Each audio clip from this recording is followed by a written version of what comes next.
2 जून 2026 पटना का मुसल्लापुर हाट, यही वह जगह है दोस्तों जहां बिहार के लाखों बच्चे अपनी आंखों में सरकारी नौकरी का सपना लेकर कोचिंग आते हैं। लेकिन इस रात यहां एक कोचिंग सेंटर पर अचानक 15 से 20 लोग हमला कर दिए, पत्थरबाजी हुई, ऑफिस में तोड़फोड़ की गई और सिक्योरिटी गार्ड को इतनी बुरी तरह पीटा गया कि उसे अस्पताल में भर्ती करना पड़ा।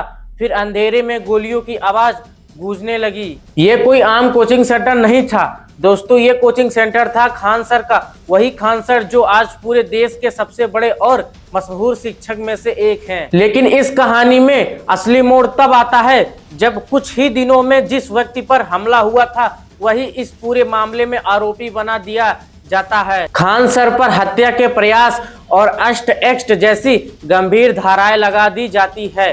जो मीडिया कल तक उन्हें बड़े बड़े इंटरव्यू में बुलाती थी, वही अचानक उन्हें कोचिंग माफिया और फरार अपराधी बताने लगते हैं। लेकिन दोस्तों, इस पूरी घटना के पीछे की कहानी वह नहीं है जो आपको टीवी पर दिखाई जा रही है। इसके पीछे का सच कुछ और ही है। आइए समझते हैं कि आखिर खान सर के इस अचानक पतन के पीछे असली मास्टरमाइंड कौन है। अगर हम इस हमले के बाद के 9 दिन का ध्यान से देखें तो पूरी घटनाएं की घड़ी समझ में आती है। 2 जून को हमला होता है, 5 जून को खान सर का नाम FIR में जोड़ दिया जाता है और उसी सप्ताह बिहार फायरिंग सर्विसेज उनकी कोचिंग स्थान का फायर सेफ्टी ऑडिट करती है और मरम्मत का नोटिस जारी कर देती है, जिससे उनका स्थान बंद होने की स्थिति में पहुंच जाता है। इसके बाद एंट्री होती है तथ्य पथिक गोदी मीडिया की, जिन चैनलों के लिए पहले देश की शान थे, अचानक उनका नाम बदलकर टीवी पर फैजल खान चलाया जाने लगता है। कोई उन्हें माफिया कहता है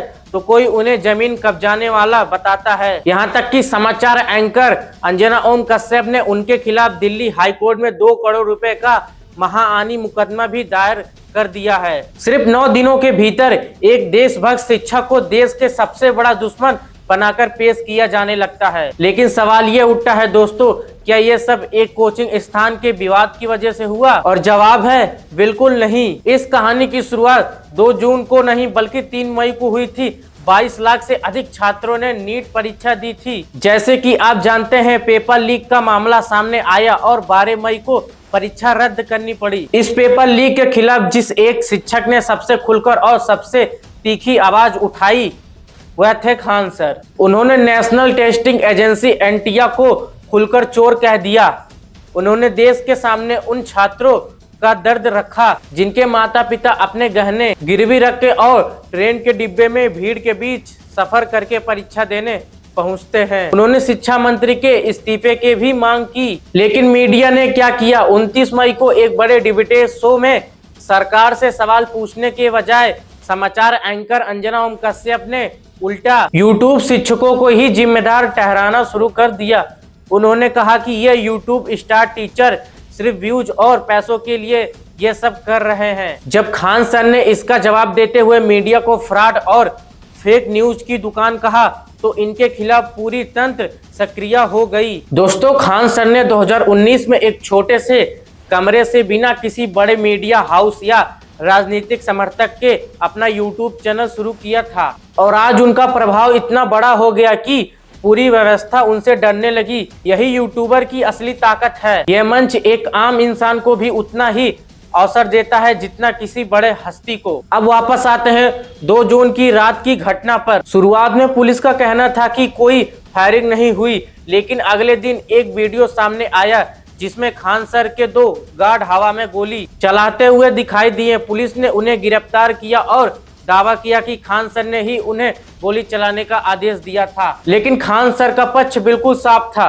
उनका कहना था कि जब उनके गार्ड को डंडों से मारकर गंभीर रूप से घायल कर दिया गया तो अन्य गार्डों ने आत्मरक्षा में हवा में गोली चलाई ताकि हमलावर वहां से भाग जाएं।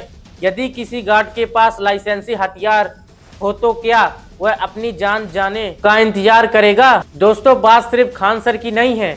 जब छात्रों ने नीट घोटाले के खिलाफ दिल्ली के जंतर मंतर पर प्रदर्शन किया, आंदोलन को बदनाम करने के लिए भी कई प्रयास किए गए। एक व्यक्ति मंच पर आकर भड़काऊ बनाए देता है, बाद में आरोप लगाया जाता है कि वह कोई छात्र नहीं थे बल्कि उसका उद्देश्य पूरे छात्र आंदोलन को देश विरोधी साबित करना था।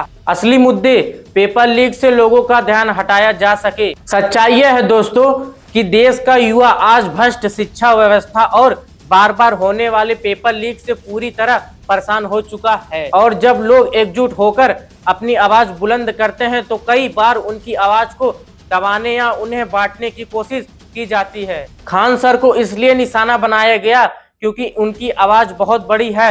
उन्हें डराने की कोशिश की गई ताकि बाकी शिक्षक भी चुप हो जाएं। लेकिन हमेशा याद रखिए दोस्तों, व्यवस्था सबसे ज्यादा सिर्फ 3 शब्द से डरती है: एडुकेट, एग्रीगेट, ऑर्गेनिक। यानी शिक्षित बनो, संघर्ष करो और संगठित रहो। इसलिए अपनी एकता बनाए रखिए और सही के लिए आवाज उठाते रहिए। अगर आपको ये वीडियो पसंद आया हो तो वीडियो को लाइक करें और चैनल को सब्सक्राइब करें।